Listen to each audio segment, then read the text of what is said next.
చూడండి, వాక్యంలోనికి వెళ్దాం. యెషయా గ్రంథము 6వ అధ్యాయము 8వ వచనం.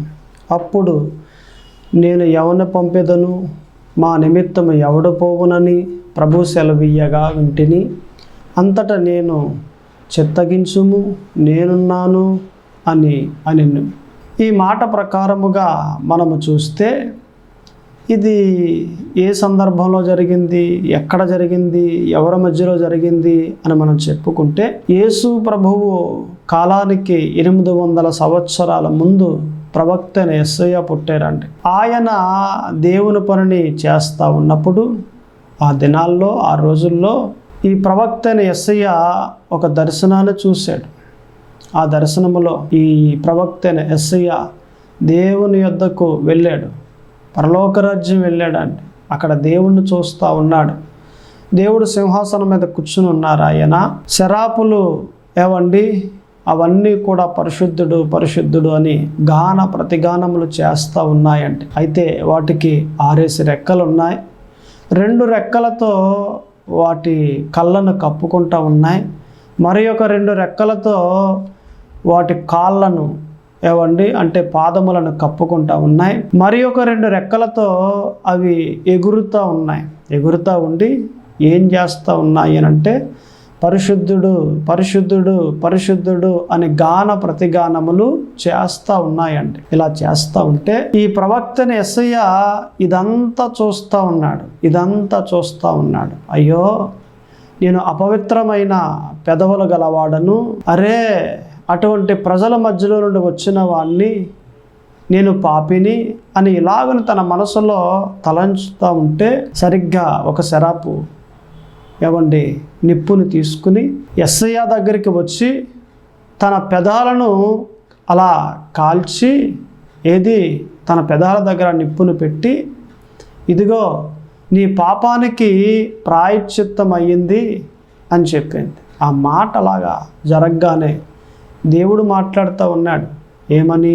మా నిమిత్తము ఎవడ పోవును, మా నిమిత్తము ఎవరు నా పని చేస్తారు, ఇలాగను మాట్లాడుతూ ఉంటే ప్రవక్త అయిన యెషయా అంటాడు కదా, ప్రభువా నేనున్నానయ్యా, నేను వెళ్తాను, మీ సువార్త నేను చేస్తాను, మీ పరిచర్య నేను చేస్తాను, మీ కార్యములు నేను చేస్తానయ్యా, మీ పనిని నేను చేస్తాను ప్రభు, నేను ఉన్నాను అని అన్నాడు.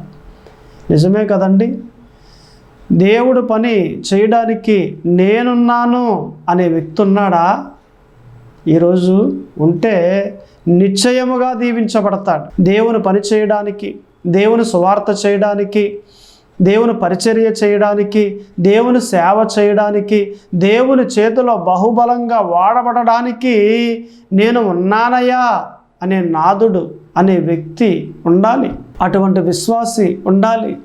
నేను చేస్తాను ప్రభు అనేవాడుంటే దేవుడు ఒక బలమైన పాత్రగా తీర్చిదిద్ది ఆయన చేతిలో బలముగా ఆయన వాడుకుంటాడు. ప్రతి ఒక్కరూ కూడా ప్రవక్త అయిన యెషయా ఎలాగైతే మీ పని నిమిత్తము చేయడానికి నేను సిద్ధంగా ఉన్నాను, నేను ఉన్నాను అన్నట్లుగా మనము కూడా సిద్ధపడి దేవుని పని నిమిత్తము ముందుకు సాగేవారిగా, దేవుని పనిని కొనసాగించేవారిగా, దేవుని పనిని చేసేవారిగా మనమంతా ఉండాలని ఈరోజు పరిశుద్ధాత్మ దేవుడు కోరుతూ ఉన్నారు ఆయన.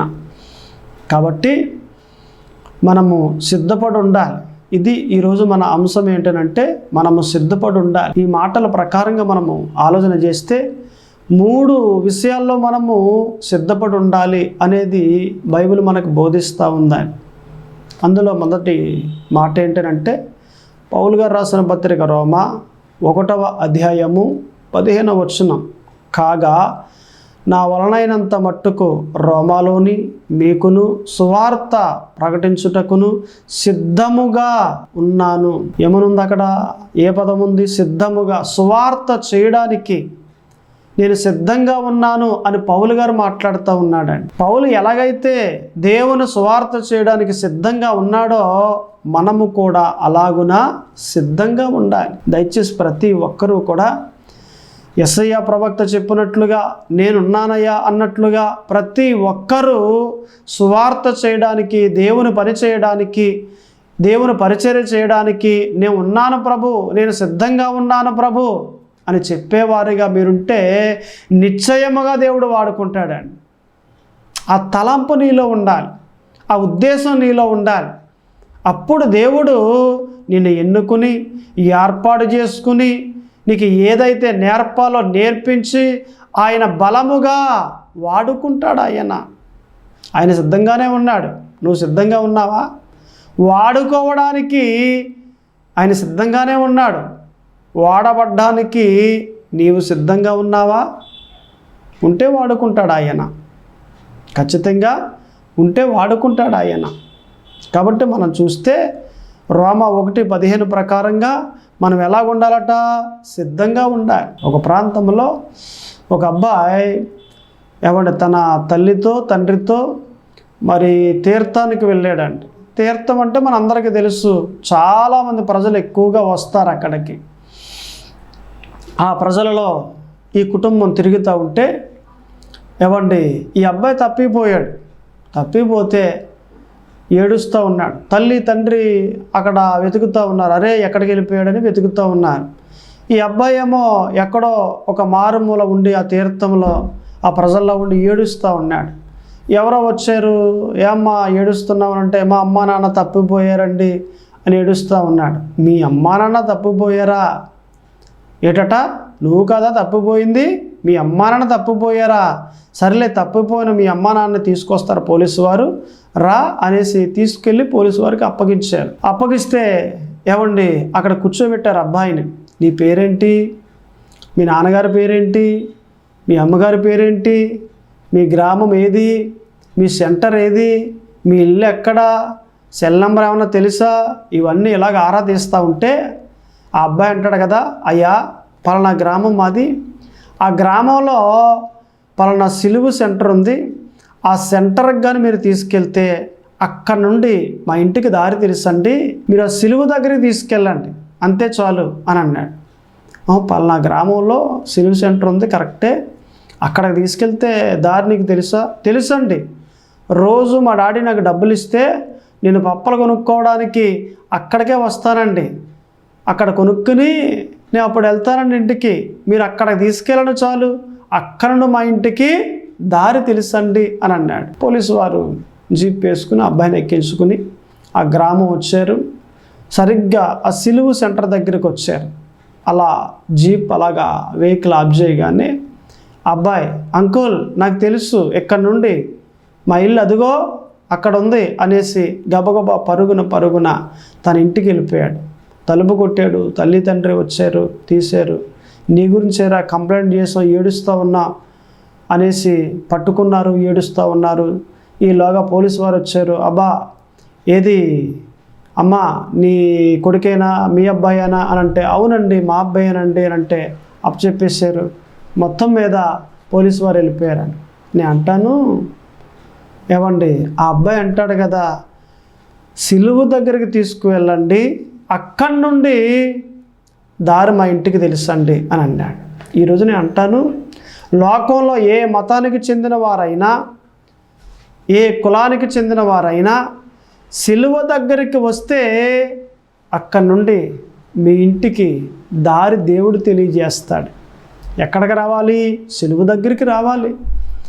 సిలువ దగ్గరికి వచ్చావా, యేసు దగ్గరికి వచ్చావా, నీ ఇంటి దారి నీకు తెలియజేస్తాడు. దేవుడు తెలియజేస్తాడు. ఏ ఇల్లు? కట్టుకున్న ఇల్లు కాదు, దేవుని యొక్క రాజ్యము అనే ఇల్లు, నిత్యము జీవించే ఇల్లు. మన నివాసం ఎక్కడండి? దేవుని రాజ్యమే కదా. మన ఇల్లు ఎక్కడుంది? నిత్యమైన ఇల్లు, దేవుని రాజ్యమే కదా. ఆ ఇంటికి దారి తెలియాలి అని అంటే సిలువ దగ్గరికి రావాలి. ఆ అబ్బాయిని సిలువ దగ్గరికి తీసుకురాగానే నాకు తెలుసు అంకులని పరుగుని వెళ్ళిపోయాడు. కాబట్టి సిలువ దగ్గరికి రావటం మనంత అయితే దేవుని రాజ్యానికి వెళ్ళే ఆ దారిని చూపించటం దేవుని వంతు. ఈ వాక్య ప్రకారంగా మనం ఆలోచన చేస్తే ఏమండి, మన మొదటి మాట ఏమాటనంటే సువార్త చేయడానికి సిద్ధంగా ఉండాలి. రెండో మాటలోకి వెళ్దాం చూడండి. 2 కొరింథీ 9వ అధ్యాయము 2వ వచనం. మీ మనస్సు సిద్ధమై ఉన్నదని నేను ఎరుగుదును, అందువలన సంవత్సరము నుండి అకయ సిద్ధపడి ఉన్నదని చెప్పి నేను మిమ్మల్ని గూర్చి మాసిదోనియా వారి ఎదుట అతిశయపడుచున్నాను. మాట్లాడేది ఎవరు? పౌలు గారు. ఎవరితో మాట్లాడుతూ ఉన్నారట? అకయాలో ఉన్న సంఘంతో మాట్లాడుతూ ఉన్నారు. ఏమని మాట్లాడుతూ ఉన్నారు? మీరు సంవత్సరము నుండి కానుక ఇవ్వడానికి సిద్ధపడి ఉన్నారని మాసిదోనియా సంఘంలో చెబుతూ అతిశయపడుతూ ఉన్నాను అని అన్నాడు. అంటే పౌలు గారు చెప్పే మాట ఏంటంటే సంవత్సరము నుండి దేవునికి కానుక ఇవ్వాలి అని అకయా సంఘం అండి సిద్ధపడి ఉంది. అది సంవత్సరానికి ఒక మారు ద్రాక్ష రసాన్ని పోగేసి పట్టుకెళ్ళి యెరూషలేములో ఉన్న పరిశుద్ధుల కొరకు ఇవన్నీ పోగు చేసి పట్టుకెళ్ళి ఇస్తారు. యెరూషలేములో ఉన్న పరిశుద్ధుల కొరకు ద్రాక్ష రసాన్ని వారు సంవత్సరాల తరబడి ఆ ద్రాక్ష రసాన్ని తీసుకుంటూ ఉంటారు. ఇప్పుడైతే ద్రాక్ష రసం నెల 2 నెలలకి లేకపోతే రోజు 2 రోజులకి వస్తుంది, పాడైపోతుంది, ఎక్కువ రోజులు ఉంటాయి. ఆ దినాల్లో వారు చేసే ద్రాక్ష రసం అండి సంవత్సరాల తరబడి ఉంటుంది. అలా తయారు చేస్తూ ఉండేవారు ఆ దినాల్లో. ఇలాగున అనేక సంఘాల్లో పౌలు గారు చెప్పి పోగేసి పట్టుకెళ్ళేటప్పుడు అయితే అకయా సంఘం దేవునికి కానుక ద్రాక్షరసాన్ని కానుకగా ఇవ్వడానికి సిద్ధపడి ఉందటండి. సంవత్సరం నుండి సిద్ధపడి ఉంది. మన మాట ఏంటంటే అకయా సంఘం దేవునికి కానుక ఇవ్వడానికి సిద్ధపడి ఉంది. అంటే కానుక ఇవ్వడానికి మనం ఏమై ఉండాలి? సిద్ధపడి ఉండాలి. దేవునికి కానుక ఇవ్వాలి ఇష్టపూర్వకంగా. మనం ఇచ్చేవారిగా ఉంటే దేవుడు కూడా మనకి ఇచ్చేవారిగా ఉంటాడు. మనం ఏ కొలత చెప్పున మనము దేవునికి ఇచ్చేమో అదే కొలత చెప్పున దేవుడు మరలా తిరిగి దేవుడు మనకిస్తాడండి. సిద్ధపడ్డామా? దేవునికి కానుక ఇవ్వడానికి, దేవునికి దశంభాగం ఇవ్వడానికి సిద్ధపడ్డామా? దేవునికి కృతజ్ఞత కానుక ఇవ్వడానికి సిద్ధపడ్డామా? సిద్ధపడి ఉండాలి. ఒక ప్రాంతంలో ఒక భిక్షగాడు చాలా సంతోషంగా ఉన్నాడు. కారణం ఏంటంటే అదే దారి గుండా మహారాజు గారు వస్తున్నారండి. ఆ రోజు మహారాజు గారు అలా వస్తూ ఉంటే ఈ భిక్షగాడు అనుకుంటా ఉన్నాడు, ఈరోజు నా పంట పండింది, ఇక ఖచ్చితంగా నాకు మేలు చేస్తాడు మహారాజు. తులమో పొలమో ఎక్కువ తక్కువ భారీగానే మొత్తం మీద నాకు ముట్టుద్ది అనేసి చాలా సంతోషంగా చాలా ఆనందంగా కేరింతలు ఓ సంతోషంగా ఆనందంగా ఉన్నాడండి. మహారాజు గారు అన్నట్లుగానే రథం మీద ప్రయాణం చేస్తూ అదే దారి గుండా ప్రయాణం చేసి భిక్షగాని కూడా చూసి వెళ్ళిపోతూ ఉన్నాడు. ఈలోగా భిక్షగాడు, అయ్యా మహారాజా, మీకోసం ఎదురు చూస్తూ ఉన్నానయ్యా, కాస్త నా మీద దయ చూపించండి అని అన్నాడు. రథమా పలగా ఆపు అని మహారాజు రథం దిగి దగ్గరికి వచ్చి, ఏది నేను ఇస్తానని నువ్వు చూస్తున్నావా? ఇదిగో నా చేతిని నీ వైపు చూపిస్తూ ఉన్నాను, నేను నీకు ఇవ్వటం కాదు, నువ్వు నాకేమిస్తావు అని మహారాజు గారు తన చేతిని భిక్షగాడు వైపు చాచి నిలబడ్డారండి. భిక్షగాడు అడుక్కునేవాని నేనా లేకపోతే మీరా అన్నట్లు మనసులో అనుకుని, అయ్యో ఇంతటి మహారాజే నా ముందర చేయి చాపాడనంటే ఊరికే పంపించడం ఏం బాగుంటుంది అనేసి తన సంచిలో ఉన్న బియ్యములో 2 గింజలు తీసి మహారాజు అరచేతిలో పెట్టాడండి. ఆ 2 బియ్యపు గింజలు తీసుకుని రథం ఎక్కేసి వెళ్ళిపోయాడు. ఇది ఎక్కడ గొడవ? ఇటువంటి మహారాజుని ఎక్కడ చూడలేదు నేను అందరి దగ్గర భిక్షము అడుక్కుని తింటా ఉంటే నా దగ్గర అడుక్కుని వెళ్ళిపోయేటి మహారాజు, ఇటువంటి మహారాజు నేను ఎక్కడ చూడలేదు, ఇదే చూడడం అనేసి భిక్షకుడు అనుకున్నాడు. 4 గంటల వరకు అక్కడ ఉన్నాడు. తర్వాత సాయంత్రం ఇంటికి వెళ్ళిపోయాడు. ఈ బియ్యపు సంచి తన భార్యకి ఇచ్చి, ఇదిగో వంట చేయి అని అన్నాడు. ఈరోజు ఏ రోజు అనుకుంటున్నా? నిజంగా చాలా ఆనందకరమైన రోజే. మహారాజు అంతటి వాడు నా దగ్గరకు వచ్చి అడుక్కుని మరీ వెళ్ళాడు. 2 గింజలు దానం చేశాను. మహారాజుకే దానం చేసిన రోజు ఎవరనుకుంటున్నావు, ఏమనుకుంటున్నావు, నన్ను తొందరగా వంట చేసే అన్నాడు. ఇద్దరు నవ్వుకున్నారు, చెప్పుకున్నారు ఇది కథ అని చెప్తే మొత్తం మీద ఆమె ఎసరు పెట్టింది. ఈలోగా బియ్యంలో రాళ్ళు ఏరుతూ ఉంది. ఏరుతూ ఉంటే అందులో రెండు బంగారపు గింజలు, బియ్యపు గింజలు కనిపించాయండి. ఏమండి ఈ 2 గింజలు చూడండి, బంగారపు గింజలండి అనేసి చాలా ఆనందపడుతూ ఉందండి, చాలా సంతోషిస్తూ ఉందండి. ఈలోగా ఆయన ఏడుస్తున్నాడు చూసి. ఇదేటండి, బంగారం దొరికితే ఎవరైనా నవ్వుతారు కదా, సంతోషపడతారు కదా, ఏడుస్తూ ఉన్నారేంటి? ఓరి పిచ్చిదానా, మహారాజు గారు నా దగ్గరికి వచ్చారు, చెయ్య చాచారు ఆయన, 2 గింజలు ఆయన చేతిలో పెట్టాను. నేను చూడకుండా నా సంచులో బంగారపు గింజలు 2 వేసేసి వెళ్ళిపోయాడు ఆయన. 2 ఆయనకి ఇచ్చాను కాబట్టి 2 గింజలు వేసాడు. సంచి వేసేసి ఉంటే ఆయనకి ఇంకెన్ని గింజలు వచ్చుండేవి మనకి, బంగారపు గింజలు. నాకు ముందుగానే తెలుసుంటే సంచే ఇచ్చేసి ఉండేవాడిని అని ఏడుస్తున్నాడు. నిజమే కదా, దేవునికి మనము 2 గింజలు వేస్తే దేవుడు మరలా తిరిగి 2 గింజలే. దేవునికి ధారాళముగా ఇస్తే దేవుడు మనకు కూడా ధారాళముగా ఇస్తాడు. కొలత ఉంది. కాబట్టి ప్రతి ఒక్కరూ దేవునికి కానుక ఇవ్వడానికి సిద్ధపడాలి. దేవునికి కానుక ఇచ్చేవారిగా, దేవునికి దశమ భాగము ఇచ్చేవారిగా ప్రతి ఒక్కరూ ఉండాలి. చాలామంది అంటారు కదా, అరే దశమ భాగం అండి పాత నిబంధన ప్రకారంగా అయితే ఇవ్వాలి, క్రొత్త నిబంధన ప్రకారం అయితే ఇవ్వక్కర్లేదు అని బోధిస్తూ ఉంటారు.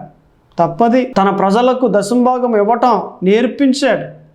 ఆ దినాల్లో ఆజ్ఞను తీసేశాడు ఆయన. కానీ ఏవండి, తన ప్రజలకు నేర్పించాడు అంటే ఈరోజు మనం ప్రజలై ఉన్నాం కదా ఆయనకు. మనం కూడా దేవునికి దశమ భాగము ఇవ్వటం నేర్పుతూ ఉన్నాడు కదా. ఆజ్ఞ కాదు, కానీ ఆయన ఉద్దేశాన్ని గ్రహించి తన ప్రజలకు ఆ దినమును నేర్పినట్లుగా ఈ దినమున మనకు నేర్పుతూ ఉన్నాడు ఆయన.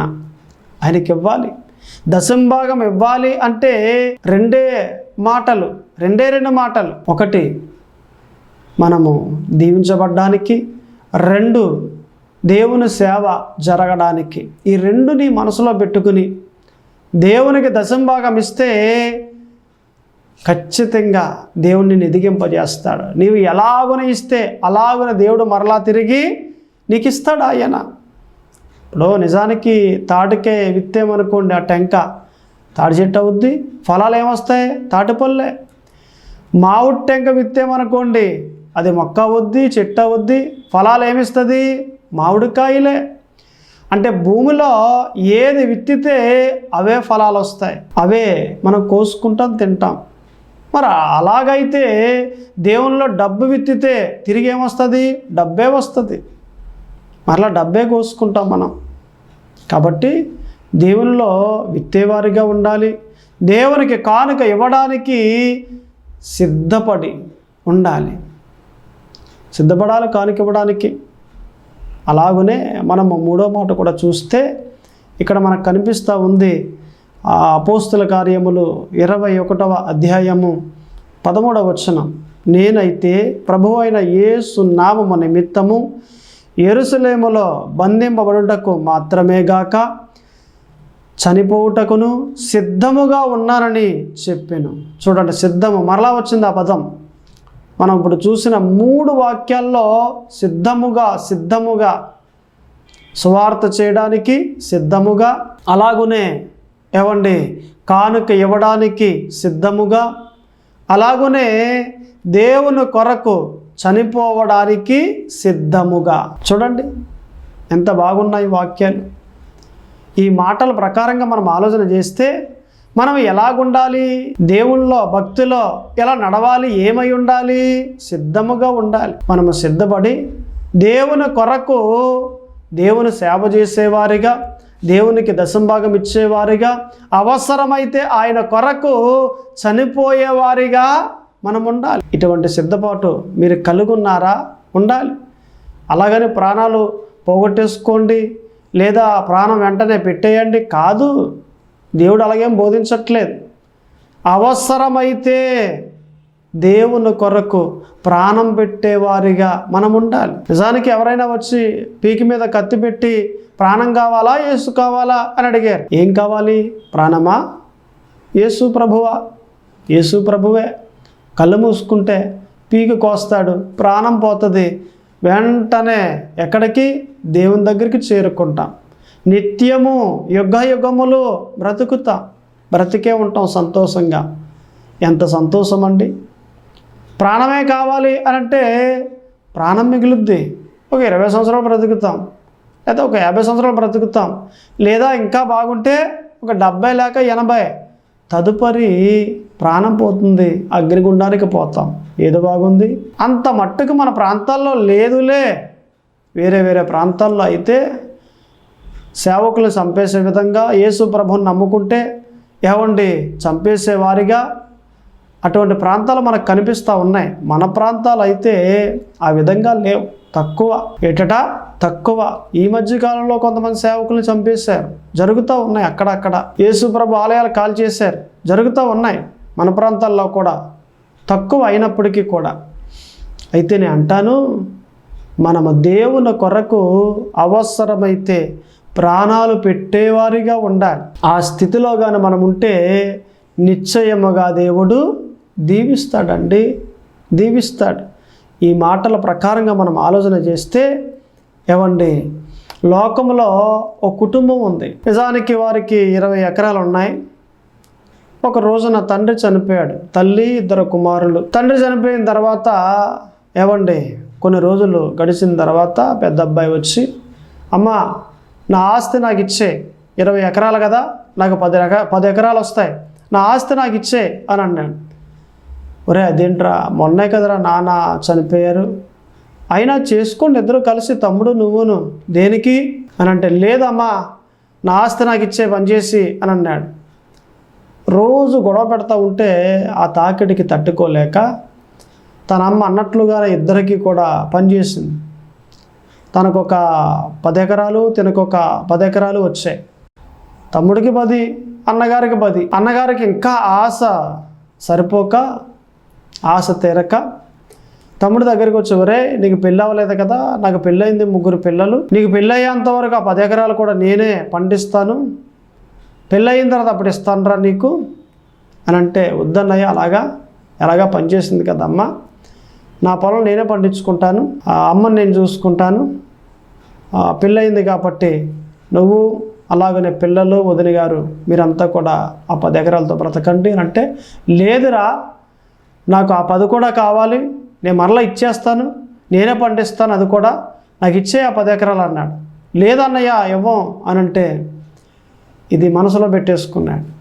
అక్కడికి తల్లిక, ఒరే చిన్నోడా వద్దురా, అన్నయ్య రోజు వచ్చి గొడవ పెడతా ఉన్నాడు, మనం ఇంకో ఇంటికి అద్దెంట్లోకి వెళ్ళిపోవచ్చురా పక్కీదిలోకి అంటే అన్నట్లుగా పక్కీదికి అద్దెకి వెళ్ళిపోయారని.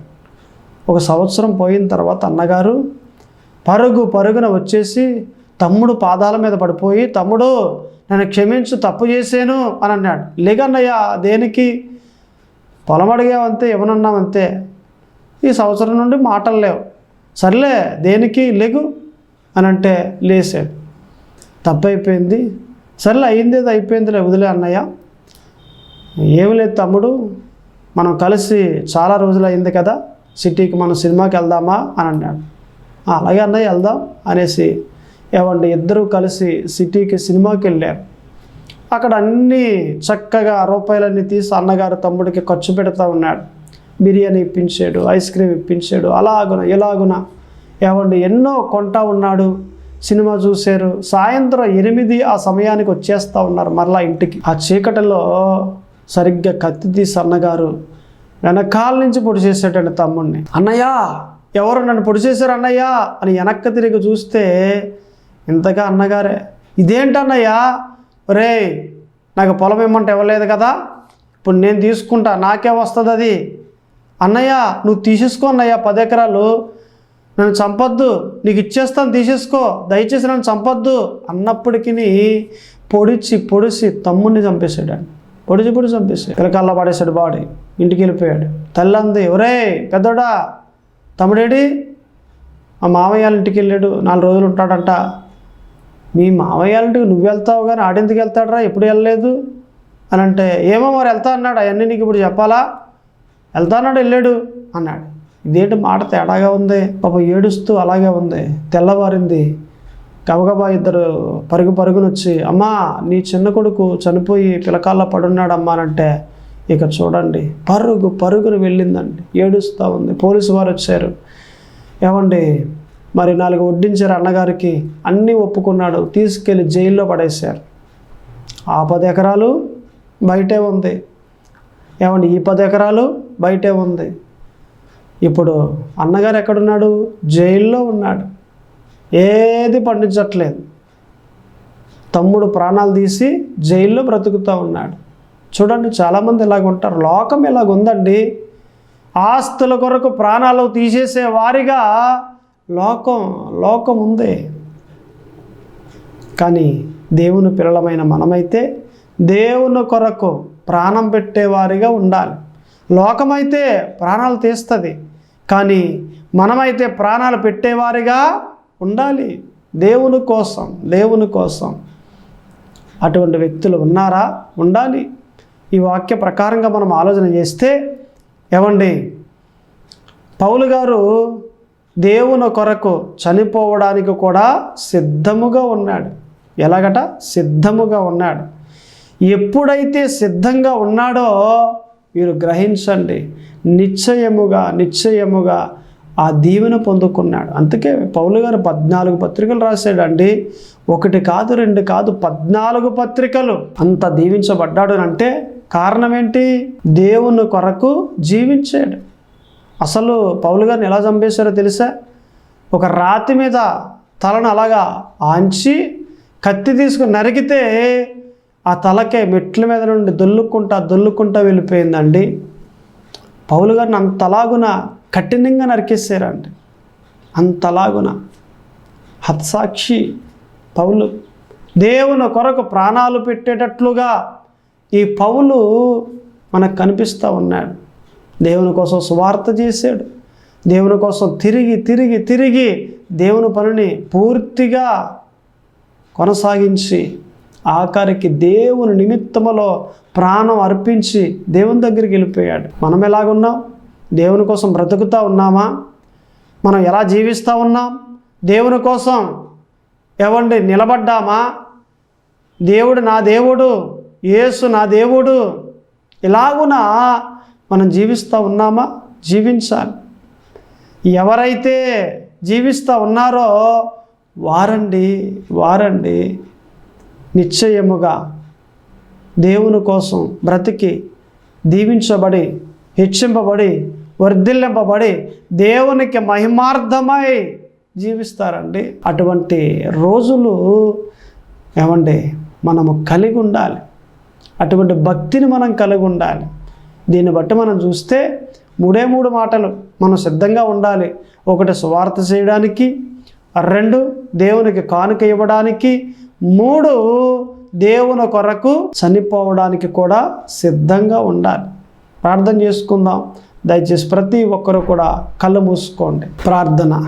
పరిశుద్ధుడా దేవ తండ్రి, ప్రభువా యేసుక్రీస్తు అయ్యా, ఇదిగో ప్రభువా, ప్రార్థన చేస్తూ ఉండగా మీ కృపాక్షేమములు దయచేయండి ప్రభువా. మీరు మాతో మాట్లాడిన మాటలను బట్టి వందనాలు, స్తోత్రములు తండ్రి. మేమంతా సిద్ధపడి ఉండాలి. ఇదిగో సువార్త చేయడానికి సిద్ధపడి ఉండాలి. మీకు కానుక ఇవ్వడానికి సిద్ధపడి ఉండాలి. అవసరమైతే మీ కొరకు ప్రాణాలు పెట్టేవారిగా మేము సిద్ధంగా ఉండాలి అని తెలియజేసిన మాటలను బట్టి వందనాలు, స్తోత్రములు తండ్రి. మీకే మహిమ కలుగును గాక. మేము అలాగున జీవించడానికి, మేము అలాగున బ్రతకడానికి మాకు సామర్థ్యాన్ని దయచేయండి. మంచి ఆత్మీయ జీవితాన్ని మాకు కలగచేయండి. మీ ఆత్మ చేత నడిపింపచేయండి. ఈ కొద్ది ప్రార్థన ఆలకింపచేయమని యేసుక్రీస్తు పరిశుద్ధ నామమున అడుగుచున్నాను తండ్రి. ఆమేన్.